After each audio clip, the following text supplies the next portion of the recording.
اینا کو یہی بات سمجھ میں آئی تھی۔ بہت آہستہ سے وہ اپنے اوپر سے کمفرٹر اتار کر اپنا گاؤن پہنتی ہوئی سلیپرز کے بنا کمرے سے نکلی تھی۔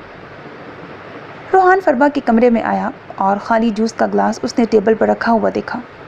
اس گلاس میں روحان نے زیادہ نیند کی گولیاں ڈالی تھیں۔ فروا جتنی دیر سوتی رہے گی اتنی دیر تک اس کی زندگی آسان رہے گی۔ ایک نظر اس نے فروا کے سوئے ہوئے وجود پر ڈالی۔ وہ عمر میں چھوٹی، کم سن اور معصوم تھی۔ اس کی طرف ہاتھ بڑھاتے ہوئے روحان کے ہاتھ کانپے تھے۔ بھائی؟ روحان کو یاد آیا تھوڑی دیر پہلے اس نے روحان کو بھائی بولا تھا، جیسے آگول بولتی تھی۔ روحان نے اس کی طرف بڑھایا ہوا ہاتھ پیچھے کیا اور چہرے پر آیا ہوا پسینہ صاف کرنے لگا۔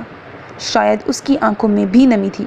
اس نے اپنی آنکھوں کو چھو کر دیکھا۔ ہاں، وہ نم ہی تھی، مگر فروا کے ساتھ رعایت کرنے کا مطلب اپنی فیملی کو مشکل میں ڈالنا تھا۔ وہ ایسا ہرگز نہیں کر سکتا تھا۔ اپنی آنکھوں کو رگڑتا ہوا اس نے فروا کو اٹھایا اور کمفرٹر کے اندر رول کیا، پھر کمرے سے باہر نکل گیا۔ جیسے ہی فروا کے کمرے کا دروازہ کھلا، دیوار کے پیچھے سے ہلکا سا سر نکال کر اینا نے روحان کو دیکھا۔ روحان کمفرٹر میں لپٹی ہوئی کوئی چیز اپنے ہاتھوں میں لیے باہر نکل رہا تھا۔ اینا قدم بڑھاتی ہوئی ہال میں آئی اور آہستہ سے ہال کا دروازہ کھولا۔ جھری سے باہر کا منظر دیکھا، جہاں روحان گاڑی کی پچھلی سیٹ پر کمفرٹر ڈال کر خود ڈرائیونگ سیٹ پر بیٹھا کار سٹارٹ کر رہا تھا۔ گارڈ نے باہر کا مین گیٹ کھولا تو روحان کی کار اس کی نظروں سے اوجھل ہو گئی۔ اینا بھاگتی ہوئی فروا کے روم میں آئی، جہاں خالی بستر تھا۔ وہاں اب فروا موجود نہیں تھی۔ اینا روتی ہوئی فرش پر بیٹھ گئی۔ اسے نہیں معلوم تھا اس کا شوہر کس قسم کے کاموں میں ملوث ہے، مگر کچھ غلط تھا، بہت زیادہ غلط۔ اینا کو رونا آ رہا تھا، معلوم نہیں فروا پر یا خود پر۔ وہ روتی ہوئی اپنے بیڈ روم میں آئی۔ اسے نہیں معلوم تھا کب اس کی آنکھ لگی۔ صبح بیدار ہو کر اس نے معمول کے مطابق جہانگیر کے لیے ناشتہ بنایا، خود بنا ناشتہ کیے یونیورسٹی جانے کی تیاری کرنے لگی۔ آج واپسی پر اس کا گھر آنے کا کوئی ارادہ نہیں تھا۔ ہفتہ بھر ہو گیا تھا فاطمہ نے اس کے پاس چکر نہیں لگایا تھا۔ وہ واپسی میں اپنی ماں کے پاس جانا چاہتی تھی۔ ویسے بھی اس گھر میں کسی کو اس کی پرواہ نہیں تھی۔ تھوڑی بہت تکلیف جہانگیر کو تب ہوتی جب اسے رات کا کھانا ڈائننگ ٹیبل پر نہیں ملتا۔ آگول سر جھٹک کر پوائنٹ کا انتظار کرنے لگی۔ اس طرح بسوں کا سفر نہ اس نے پہلے کبھی کیا تھا اور نہ ہی کبھی کھانا بنایا تھا، نہ ہی اس طرح کی ڈریسنگ کی تھی۔ اپنے آپ کو کتنا بدل لیا تھا اس نے تو سوچا بھی نہیں تھا کہ جو شخص اسے اتنا زہر لگتا تھا وہ اچانک اس سے محبت کر بیٹھے گی۔ اور ایک وہ تھا، کل رات کس دیدہ دلیری سے اس کے سامنے روزی کی لپسٹک کا اعتراف کر رہا تھا۔ وہ اپنے شوہر کی بے وفائی پر آنسو بہا کر چپ بیٹھنے والوں میں سے نہیں تھی، اور نہ ہی اب کی بار ماں باپ کے سامنے اپنے اور جہانگیر کے رشتے کا تماشا لگانے والی تھی، بلکہ وہ اپنے شوہر کو اچھی طرح مزہ چکھانے والی تھی۔ مگر اس سے بھی پہلے وہ اس منحوس سفید بھوتنی کو اس کی اوقات یاد دلانے کا ارادہ رکھتی تھی، جس کا خود کا آدمی اچھا نہیں تھا اور وہ دوسرے شادی شدہ آدمی پر ڈورے ڈال رہی تھی۔ آگول غصے میں سوچتی ہوئی پوائنٹ میں بیٹھ گئی۔ روحان کی صبح آنکھ کھلی تو اس نے اپنے برابر میں اینا کو سوتا پایا۔ جب وہ رات میں واپس آیا تھا تب بھی وہ سو ہی رہی تھی، ورنہ معمول کے مطابق روزانہ روحان کے جاگنے سے پہلے جاگ جاتی، مگر آج وہ ابھی تک بے خبر سو رہی تھی۔ روحان اینا کا چہرہ دیکھتا ہوا اپنے ہاتھوں کی انگلیوں سے اس کا چہرہ چھونے لگا، جس سے اینا کی نیند ٹوٹی۔ اینا نے خود پر روحان کا جھکاؤ دیکھا تو پیچھے اس کو خود سے ہٹاتی ہوئی اٹھ کر بیٹھ گئی۔ جاگ گئی؟ روحان کو اینا کا یوں اسے اپنے پاس سے پیچھے ہٹانا تھوڑا محسوس ہوا۔ پہلے کبھی اس نے اس طرح روحان کو پیچھے نہیں کیا تھا، مگر وہ نظر انداز کرتا ہوا اسے پوچھنے لگا، فروا کہاں ہے روحان؟ اینا اس کے سوال کو نظر انداز کرتی ہوئی روحان سے پوچھنے لگی۔ کل رات روحان کے جانے کے بعد وہ کافی دیر تک روتی رہی تھی۔ اسے نہیں معلوم کہ روحان کب واپس آیا۔ اس نے نیند کے لیے واقعی گولیوں کا سہارا لیا تھا۔ کتنا ہی اچھا ہوتا کہ روحان کا دیا ہوا جوس پی لیتی، کم از کم اس حقیقت سے تو باخبر نہ ہوتی جو اپنی آنکھوں سے دیکھ چکی تھی۔ تم سو گئی تھی، کل رات ہی اس کے فادر آئے تھے، اسے لے گئے۔ روحان نارمل انداز میں اینا کو بتاتا ہوا بیڈ سے اتر کر واش روم جانے لگا۔ مجھے فروا سے بات کرنی ہے، وہ پیپر دیجیے جس پر اس نے اپنے گھر کا کانٹیکٹ نمبر لکھ کر دیا تھا۔ اینا کے بولنے پر روحان نے پلٹ کر اس کو دیکھا۔ وہ بالکل سنجیدگی سے روحان کو دیکھ رہی تھی۔ روحان کو کچھ کھٹکا، معلوم نہیں وہ پیپر کہاں کھو گیا ہے۔ آفس کے لیے میرا ڈریس نکالو اور زاہدہ سے جا کر کہو کہ بریک فاسٹ ریڈی کرے۔ روحان فروا والی بات کو اہمیت نہ دیتے ہوئے اینا کو دوسرے کاموں میں الجھانے لگا۔ نمبر کھو گیا ہے یا آپ دینا نہیں چاہ رہے ہیں؟ اینا بیڈ سے اتر کر اس کے سامنے آتی ہوئی بولی، کیا فضول باتیں کر رہی ہو صبح صبح؟ جو کام بولا ہے وہ کرو۔ اینا کے لب و لہجے اور انداز پر روحان کو کچھ گڑبڑ کا احساس ہوا تھا۔ وہ اینا کی بات کو دبانے کے لیے الٹا اس کو جھڑکتا ہوا بولا، جب میں اور فروا کار میں جا کر بیٹھے تھے آپ نے ان دونوں آدمیوں سے ایسی کیا بات کی تھی جو انہوں نے آپ کو سیدھی شرافت سے جانے دیا؟ 4 مہینے بعد اینا میں نہ جانے کہاں سے ہمت آ گئی تھی جو اب وہ بنا خوف کے روحان کے سامنے بولی، یا پھر بار بار اس کی آنکھوں کے سامنے اس کم سن معصوم سی لڑکی کا چہرہ آنے لگا جو کل رات کو ان دونوں کے پاس مدد مانگنے آئی تھی۔ اینا کی بات سن کر روحان کو غصہ آیا، جس کے نتیجے میں اس نے اینا کا بازو سختی سے پکڑا۔ یہ تم بات کس طرح کر رہی ہو مجھ سے؟ مطلب کیا ہے تمہارا؟ تم کچھ بھی بولو گی اور میں سن لوں گا۔ اینا، اب ایک لفظ بھی اپنی زبان سے نہیں نکالنا، منہ بالکل بند رکھو اپنا۔ کہاں گڑبڑ ہوئی تھی روحان کو سمجھ میں نہیں آیا۔ ہاں، وہ جوس اینا نے اس کے سامنے نہیں پیا تھا، یا پھر شاید اس نے پیا ہی نہیں تھا۔ کہیں وہ اسے فروا کو گھر سے لے جاتے ہوئے دیکھ تو نہیں چکی تھی؟ اگر ایسا ہوا تھا تو یہ سب کچھ اینا کو نہیں دیکھنا چاہیے تھا۔ روحان کو مزید غصہ آنے لگا۔ کیوں بند کروں میں اپنا منہ؟ کیوں نہ نکالوں وہ الفاظ اپنے منہ سے جو مجھ پر ہنس رہے ہیں، مذاق اڑا رہے ہیں میرا؟ اینا اپنا بازو روحان سے چھڑاتی ہوئی بولی اور اپنے آنسو صاف کرنے لگی۔ کیا مطلب ہے ان باتوں کا؟ کون سے لفظ ہیں جو تمہارا مذاق اڑا رہے ہیں؟ کہنا کیا چاہتی ہو تم؟ روحان کو سمجھ میں نہیں آیا کہ اینا کے دماغ میں اس وقت کیا چل رہا ہے، اسی لیے سخت لہجے میں سنجیدگی سے اس سے پوچھنے لگا۔ اتنی آسانی سے وہ دونوں آدمی فروا کو چھوڑنے والے نہیں تھے، اور آپ 2 منٹ میں ان سے بات کر کے واپس آ گئے۔ انہوں نے آپ کو جانے کیسے دیا؟ وہ 2 تھے نا، ہمیں کیسے چھوڑ دیا انہوں نے؟ یا پھر آپ نے سیدھے ان کے سامنے کوئی شرط رکھی کہ بعد میں آپ خود فروا کو ان کے حوالے کر دیں گے؟ یا پھر وہ یہ کہ آپ خود بھی ان سے ملے ہوئے ہیں؟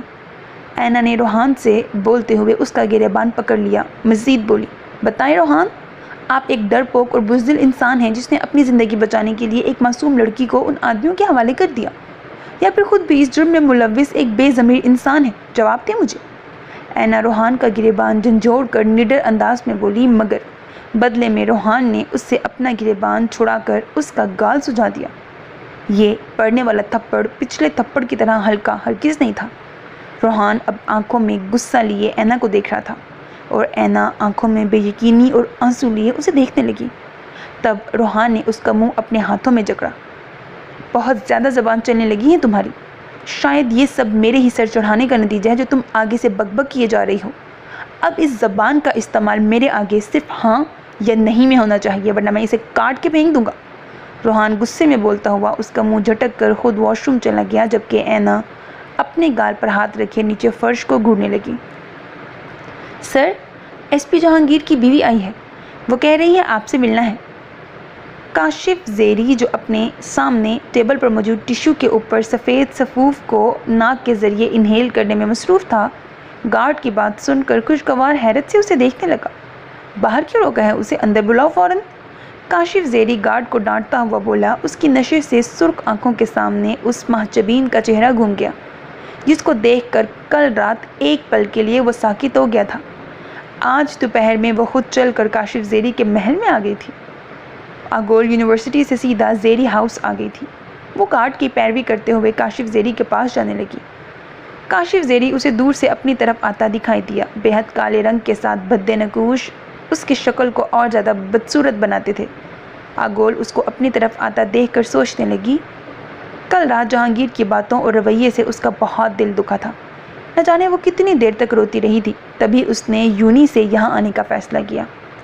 کاشف زیری نے اپنے سامنے کھڑی اس محجبین کو للچائی ہوئی نظروں سے دیکھا۔ وہ اسے کسی تتلی کی مانند لگی۔ کاشف زیری کا دل چاہا وہ اس تتلی کو اپنی مٹھی میں بند کر لے۔ تبھی اس نے آگول کے پیچھے کھڑے گارڈ کو دروازہ بند کرنے کا اشارہ کیا۔ گارڈ سر ہلا کر وہاں سے چلا گیا۔ کیسی ہیں آپ مسز جہانگیر؟ بولیے، میرے لائق کوئی خدمت؟ کیسے یاد کیا آپ نے مجھ ناچیز کو؟ کاشف زیری نشے سے سرخ آنکھوں سے آگول کو دیکھتا پوچھنے لگا۔ مجھے روزی کی وجہ سے آپ کو یاد کرنا پڑا کاشف صاحب۔ میری خدمت آپ روزی کو سنبھال کر سکتے ہیں، پلیز اسے قابو میں رکھیے۔ اس کی بے انتہا بے تکلفی مجھے جہانگیر کے ساتھ ذرا پسند نہیں۔ پہلے میں نے چاہا کہ میں ڈائریکٹ روزی سے بات کروں، مگر پھر سوچا اس کے کارناموں کی خبر آپ کو بھی ہونی چاہیے، تو پلیز آپ روزی کو بولیے کہ وہ جہانگیر سے دور رہے۔